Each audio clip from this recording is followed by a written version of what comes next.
I'm not a big MMA guy, but um, just like when there's big news for casual boxing fans, I chime in other sports also. And so John Jones was suspended a year by USADA, United States Anti-Doping Agency, and they announced it today. So he lost his arbitration hearing, and rightfully so. You do the crime, you gotta do the time. You failed a drug test, and this is the standard that USADA and MMA, or however it works, this is the standard that they set. And I'm glad it's happening to a guy like this. First of all, when I say I'm glad, it's just John has kind of weaseled his way out of so many different things. He's like a cat in the ring, of course, and outside with 9 lives. I mean, the accident where he hit the pregnant woman and just fled the scene and then came back, and I don't know what the heck. And then the incident in, I believe it was New Mexico, with the police officer. And you know, you know what danger can come out of dealing with police in a way that they perceive as being a threat, let alone just dealing with the police, period. So I consider him fortunate that event didn't go any further. But here's a guy who's just kind of walked around and felt as if the world has owed him everything.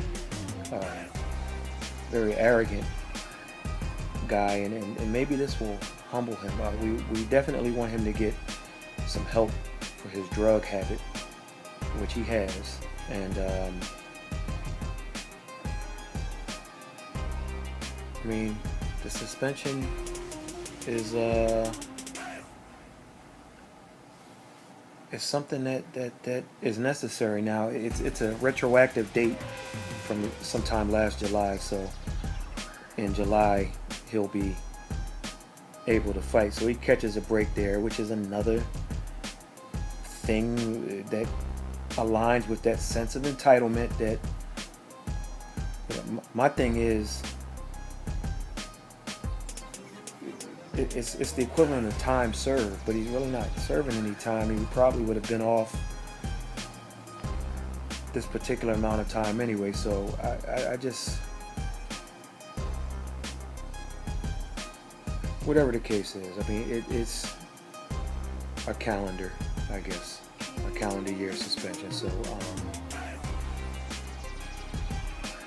he was scheduled to fight Daniel Cormier, a rematch, and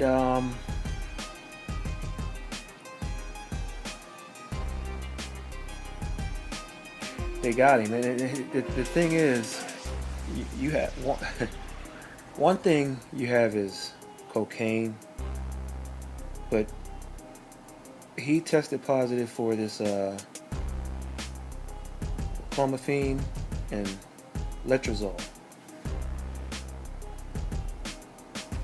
Those are other drugs, and I mean, if he has a problem with those also, then we wish him nothing but the very best.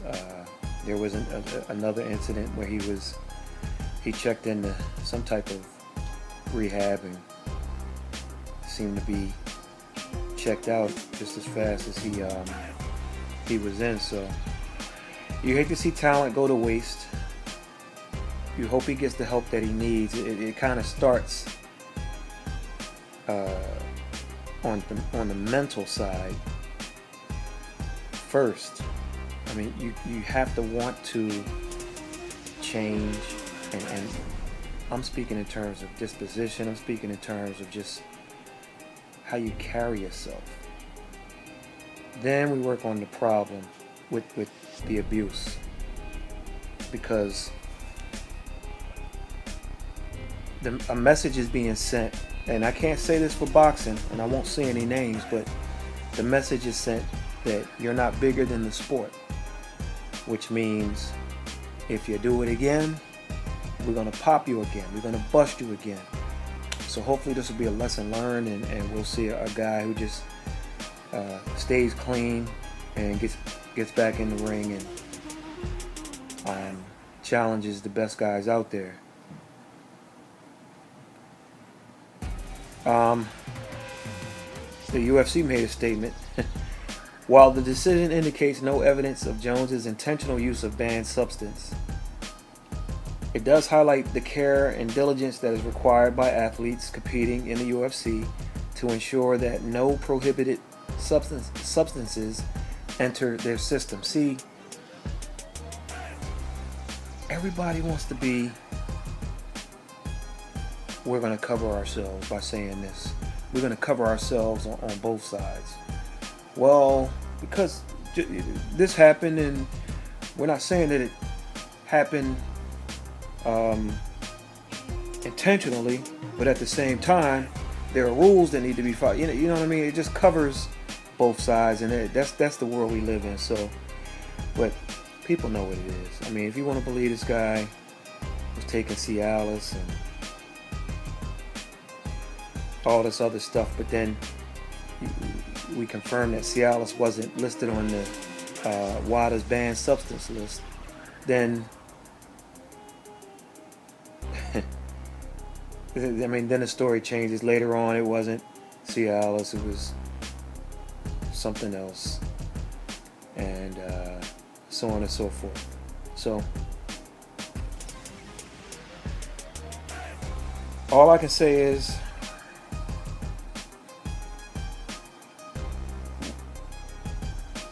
let's not isolate this incident. Let's just look at a pattern. You know, Jones's brother, one of his brothers violated the drug policy in the NFL. I'm just saying.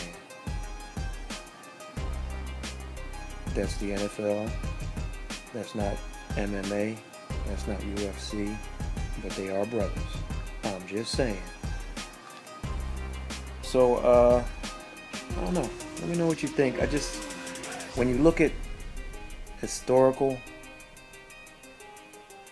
data or incidents, and you see a pattern, then it's kind of hard for, you can't be the guy that cries wolf, and then when it's really time to cry wolf, nobody's there believing you. So I don't know. I think everybody hopes that he gets that problem taken care of. He's in his prime right now, and people want to see it. Win, lose, draw. People want to see him back in the ring. Some want to see him to dominate, to win, to stake his claim as one of the best, and then many others want to see him get his ass kicked. So we'll see, but the right decision was made in this case. Hats off to those who heard every side of the argument and came to the decision that they did. So he'll have to sit out halfway through the year, and then I don't know how MMA works. Is it a thing where he just jumps right in and goes after the top guy, or does he settle for a guy that he should beat rather easily just to get his feet grounded and then chase a title or what have you after that? Don't know how it works. Only a casual MMA fan, but outside of the ring, to me, historically, it's just chance after chance after chance, sense of entitlement, situation after situation. And a lot of times guys get in bad situations because of the company they keep but sometimes you sit back and you say, you know what? You're the problem. And it's not the company you keep type of problem. In other words, maybe the company's the good guy and the guy is the problem. So we'll see. We'll see how this plays out. I just had a suspicion that the saga is going to continue. And I'm not just speaking drug testing. I'm just talking about the pattern of events. Something's off, something isn't right, and hopefully he'll get things corrected, and it doesn't have to do with a habit. It has to do with a mentality. You know, I know people that smoke marijuana every day. That's the habit, but I'm talking about life skills. I'm talking about decision making. I'm talking about